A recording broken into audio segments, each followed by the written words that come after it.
Governor Doug Burgum with us today after a big announcement for your alumnus. Talk about your thoughts. Well, incredible campaign, $586 million, 15,000 donors from across North Dakota and across the nation. This is obviously a new day, new beginning when you've got this kind of capital to invest in students, invest in research, invest in the things that we do in North Dakota, which is feed and fuel the world. So exciting day for North Dakota State, exciting day for the state of North Dakota.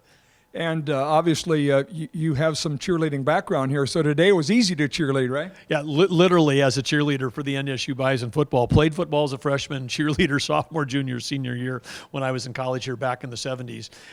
It's easy to be a cheerleader today, but obviously gratitude going out to the NDSU leadership and the campaign chairs, the Challies, the Swantecs, and all the people that were involved in this thing and all the corporate partners. But really it goes back to entrepreneurs and innovators. I mean, these are to raise this kind of money, not only need breadth, 15,000 different donors, you've got to have depth with people that can step up, who've had incredible success in their life and want to give back to the school and want to give back to the state. And that creates a competitive advantage going forward in a time when higher education is getting more and more competitive. The gift goes both ways, and you talked on the stage today about your mother and the fact that she was employed here at a very challenging time for your family. Connect those dots on how that feels today. Well, after my dad passed away when I was a freshman in high school, my mom, she'd been a stay-at-home mom, but she had to jump back in the workforce. Single mom with 3 kids, 2 of them heading to college, and I was in high school, and so she got a job at NDSU and ended up working here for almost a decade. And of course, back in the 30s, she and my dad met at NDSU before World War II. And my grandmother was in the first class of 6 in 1889. So lots of family connections. But as I said today, so many of the people that supported this campaign have the same story. Parents that went here, grandparents that went here, kids that went here, siblings that went here. And so it really is a story about community and a story about family and a story about North Dakota. You talked about the challenges that faced higher ed and obviously the impact of this gift and sort of bucking those trends. What worries you most about the higher ed trends? Well, I closed, it's a day of celebration, day of gratitude, but I also closed with a challenge, which is we can't use this money to do things the way we've always done them, particularly when you got demographic challenges, economic challenges, cultural challenges, and technological challenges that are basically blowing up the entire go to school for 4 years between 18 and 24, and then you're going to have get a job the rest of your life. That's just not the way the world works anymore. We need to serve, 18 to 65 or older, with certificate programs, retraining people. Our universities have got to figure out a way to do it better and more efficiently, because there's all kinds of lower cost alternatives to getting certificates, say in computer science, in 16 weeks that gives you the same job as a 4-year degree in computer science. Kids are smart. They'll get the 16-week certificate and get the same $70,000 job in cybersecurity that they would go into school for 4 years. And they might be more current. And then, of course, culturally, there was a time when you could just count on the fact that every parent was going to tell their kid to go to college. And now that's changing because people know and kids know that there's a lot of different alternatives. And of course, with technology, every one of our 11 schools in the state of North Dakota that are state-sponsored universities all had, to some degree, a regional they had specialties, but they also had regional monopolies. They had a lot of students within 60 miles of those campuses, and that doesn't exist anymore with the world of online, when students in North Dakota can go to school anywhere in the world, and people anywhere in the world could be going to school at a North Dakota's university. So we just have to think completely differently about the physical footprint of these campuses and how that relates to their mission. So I hope that these dollars go into innovation, go into research, go into scholarships, go into attracting great faculty, and because it's, in many cases, we don't need more buildings. We need more innovation. You have taken that vision and suggested some different models of governance. Talk about where that effort is at, and what you still would like to see happen in that regard for governing North Dakota's 11 institutions of higher ed. Well, it's not just the higher ed, it's just the whole state. You kind of build up government services based on, hey, we build a building, you put people in that building from 9 to 5, Monday through Friday. The state of North Dakota owns 24 million square feet of space. I think one thing we saw in COVID is that every corporation figured out, wow, I probably don't need all the space that I have, or maybe I need more logistic space and less office space. But it's a different mix. But I think we've got to take a hard look at that. And I think there's an opportunity for us literally to reduce the footprint by millions of square feet of space in North Dakota. And in many cases, we have to figure out a way to do the same work for the citizens, but do it with fewer people. Do it more with, provide a service 7/24, literally online at home when people aren't working, get your driver's license, your hunting license and all that stuff, as opposed to having to go, wait in line someplace.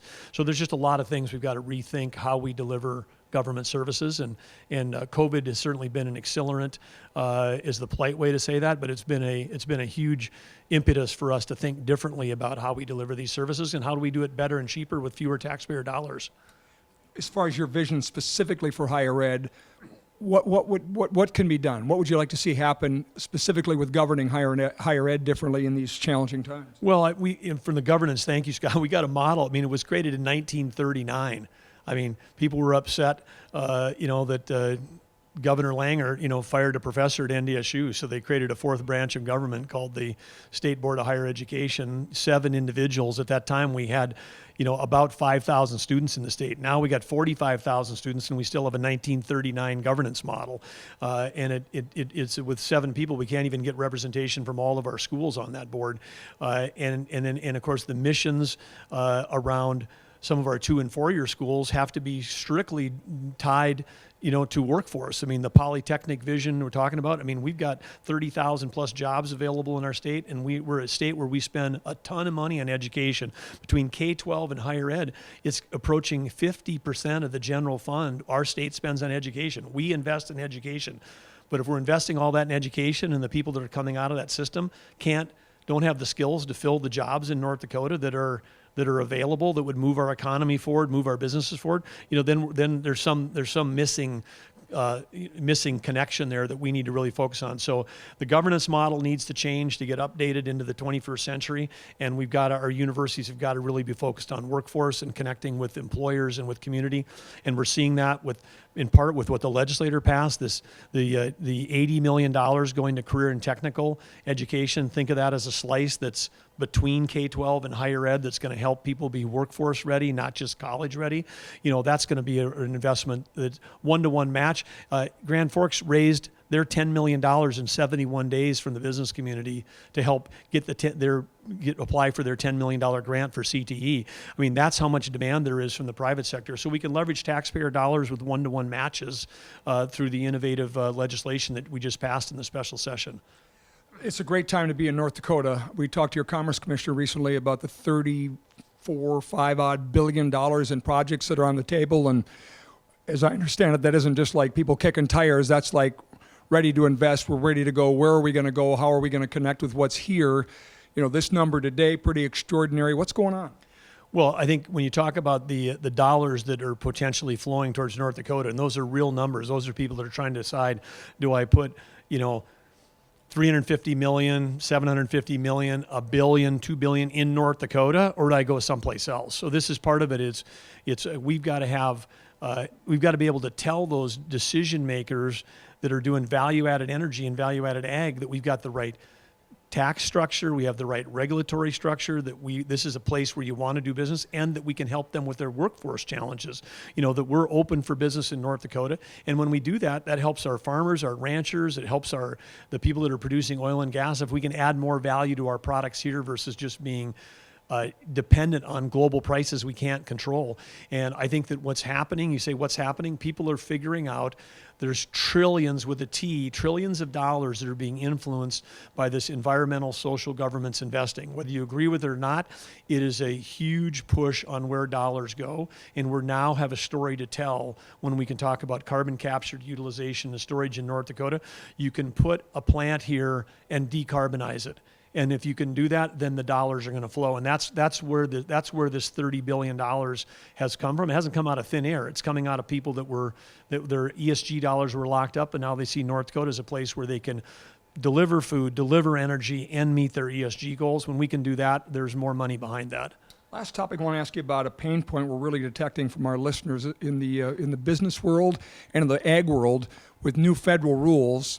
related to CDLs and any kind of hazmat transfer, and this new level of bureaucracy that says you got to pay for a test. It costs you $1,000. There's not enough places to get them. It's literally shutting down small business operations and impacting local agriculture. And I know it's a federal problem. I know it goes back a few highway bills and that we've seen this coming, but when it hit, it has taken a lot of people by surprise. What can we do about it? Well, this is classic. We've talked about this, I think, every time I'm with you. But, the Biden administration, their solution to everything is more regulation, more rules. They're trying to drive their agenda through regulation that is, whether it's how they're allocating the funds, from the unquote infrastructure, where they're allocating it to, it's all biased towards the agenda that they have. And this is another example at a time when everybody knows a year ago, average citizen probably couldn't know what supply chain meant. They just knew that when they went to the store, there was always goods there. When they ordered something, it would show up. Now I think the nation's become educated on supply chain. And what do you need to make supply chain happen? You need truck drivers, you need CDL drivers. What does the administration do? Make it harder to become a CDL driver. It makes absolutely no sense. Unless you're trying to, either buck up unions or disrupt the economy or what? I mean, is it intentional? Well, certainly, right in some of the infrastructure grants that they're giving, they give more points. They give more points if it goes towards union labor. So the answer is yes. I mean, their agenda is they're trying to build it in to how they're doing the grant applications. But on the CDL thing makes no sense. I mean, 3 weeks ago, North Dakota Highway Patrol, North Dakota DOT, Ag Commissioner Goring, myself, our office, the four of us sent a letter. We've been we're trying to identify, the people in North Dakota. There's over 1,500 whose CDL license had lapsed in the last 3 years, but they weren't of retirement age. We reached out to all 1,500 of them. We got 75 of them in to take their test and get recertified before the new regs came into place. We're working with the Upper Great Plains Transportation Institute to try to get more testing done. We saw this deadline coming. We got 3,000 people through the testing regime before the new regs went in. But we got to keep pushing against the Biden administration because these things are not productive. They're not making the roads necessarily safer. I mean, there isn't an argument that you can make in here because this hasn't been an issue. We've got an issue with road safety and Vision Zero, but it's not truck drivers that are the problem with that. I mean, typically this is not where the accidents are happening. So we're just going to keep pushing, but it's, I said, I was in D.C. 10 days ago and we had a chance to meet with a half a dozen secretaries. I was on the phone last Friday with Secretary Mayorkas and Secretary Buttigieg, regarding the Canadian border issue and that, and again, there's all kinds of things that are being, the approach here, is not working. It's not working, and we got to keep pushing back. One suggestion, I know the late Attorney General Wayne Stengham, obviously, you heard a lot about some things we'd even forgotten about his legacy in fighting this bureaucracy in court, right? Waters of the U.S., Clean Power Plan, even against the federal government and getting reimbursements for the whole DAPL protest that they partially caused.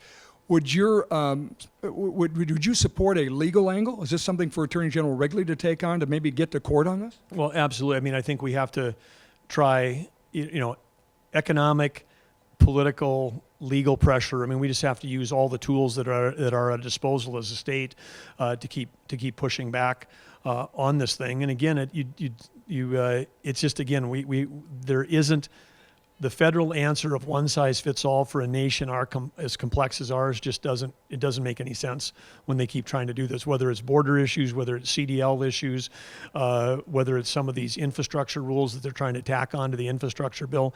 Doesn't make any sense. And again, we know as governors that, and this is one thing I think that governors of both parties could probably agree to is, give the states the flexibility and we'll make sure the dollars are spent well within our own states. Thanks, Governor. Thank you, Scott.